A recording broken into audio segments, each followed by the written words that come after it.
In the immortal words of Gary Oldman, this is fucked up!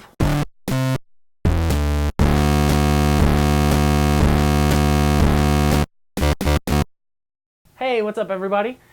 Today we're going to be reviewing Criminal, which is the new Kevin Costner movie, and it's got a huge, stellar cast for the budget it was made on. So, you got Kevin Costner, Tommy Lee Jones, you got Gary Oldman, Ryan Reynolds. It's a really huge cast for a movie that was made for only like $20 million, I think. Pretty shocking, especially when you consider the movie's not that good. It's not a horrible movie, but that's what we're going to be talking about today. If you have no idea what Criminal is, it's almost like a 90s action movie throwback. It reminds me a lot of Face Off. Oh my god, these sleeves! The basic setup for this movie is that Ryan Reynolds plays a CIA agent, and he's on this very serious mission. He's tracking down this terrorist. Terrorist gets a hold of him, tortures him, kills him. Then the CIA needs access to Ryan Reynolds' memories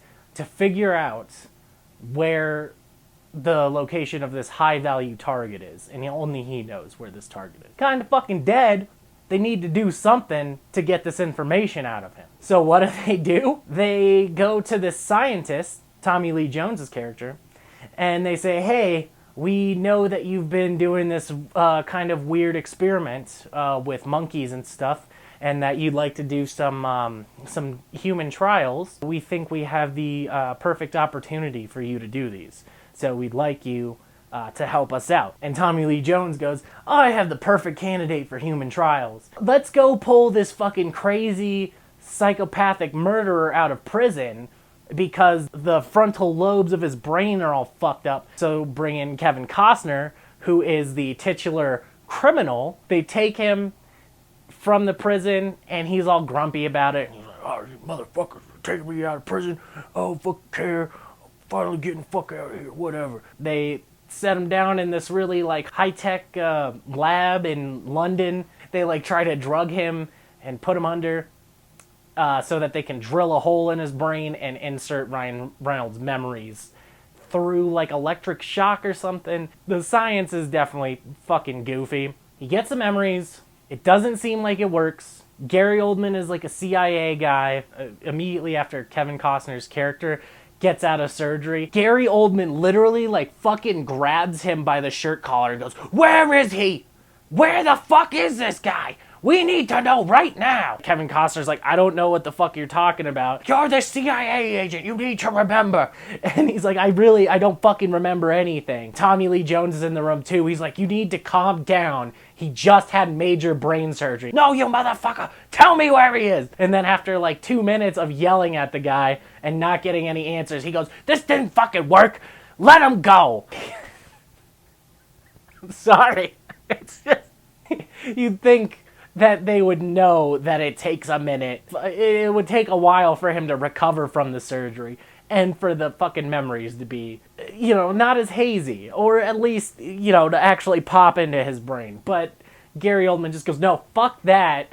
It didn't work. Get him out of here. So then 2 CIA guys take him, put him in a car, try to drive him back to the prison.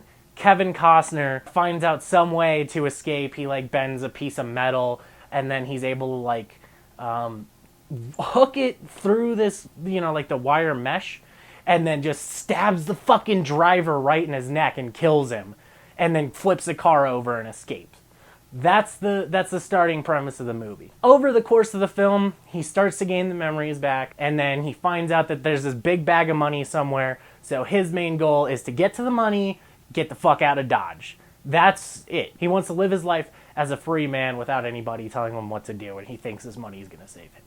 Well, slowly, over time, the memories, of course, come back to him. So it's all about him figuring that out and eventually getting embroiled in this whole thing. And then the CIA realizes, oh shit, he really could remember this stuff. It just took a while, because of fucking course it did.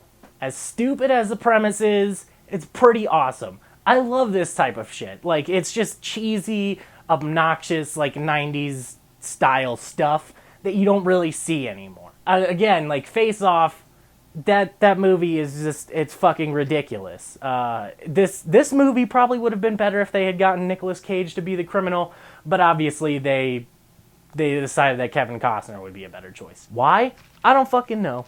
But actually Kevin Costner did a decent job. So premise, solid. A plus premise for me. My issue is that there wasn't enough real like cat and mouse here. I think that the movie would have worked a lot better if instead of Kevin Costner being the criminal, being the main character, he should have been this really bad dude, and he's got all these memories implanted in him. The CIA lets him go, so they find out he has the memories, and then somebody has to track him down. Or they have him escape using his newfound CIA skills because movie, and then it's up to the CIA to track him down, and your main character is not Kevin Costner, but it's a CIA guy.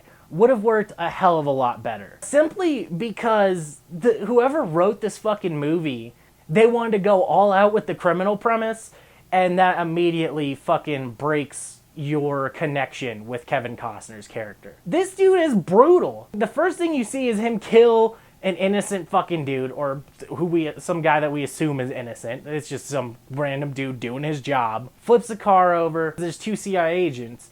He burns the other fucking CIA agent alive. Like, he goes into the shop, and then he steals a fucking gyro from the shop, and then, like, threatens to beat the shit out of the owner of the store. Then he walks outside of the store, and he just sees some guys coming, like, back from a football game or, like, tailgating or something like that. They're just in the back of this van. He decides that he's gonna steal the van, so he just gets in the van. He's like, get the fuck out of the van. And they're like, no, this is our van. Could you please leave? So he just mercilessly beats the shit out of these dudes. He's, like, ready to fucking curb stomp some guy to death. He breaks into fucking Ryan Reynolds' wife's house and almost fucking rapes her and like steals a bunch of their shit. Obviously he's a criminal, that's the thing. But they slowly try to morph him into an anti-hero, and I think it would have just been a more effective premise if you just have this fucking evil criminal douchebag running around. Well, there's somebody else that we can relate to. Like I said, this movie was made on a really small budget, but it's really impressive what they did with the money. They knew how the fuck to spend their money.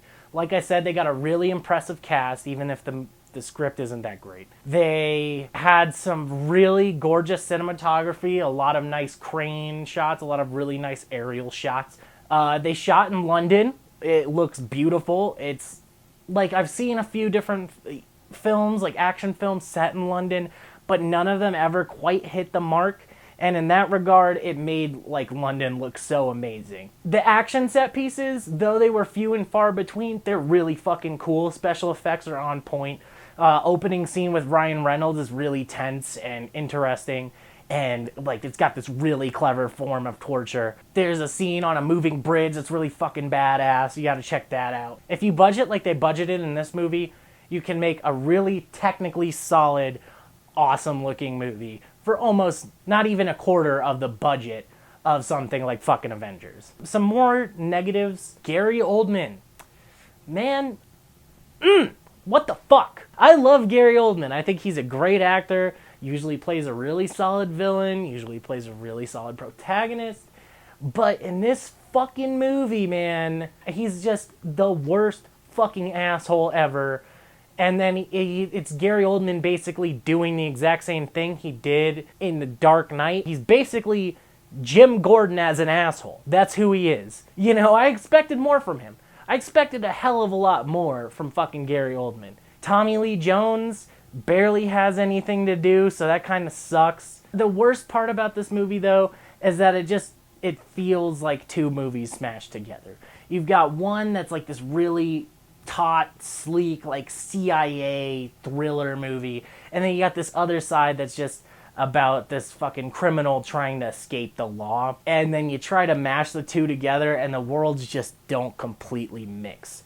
And to deliver on something like this, the worlds have to mix. Overall, it's pretty good if you're looking for like a kind of cheesy action B movie, something that you normally wouldn't watch but is fun. Like, it's a good popcorn flick. My final verdict for Criminal is gonna have to be a 6.5 out of 10. Pretty cool. All right.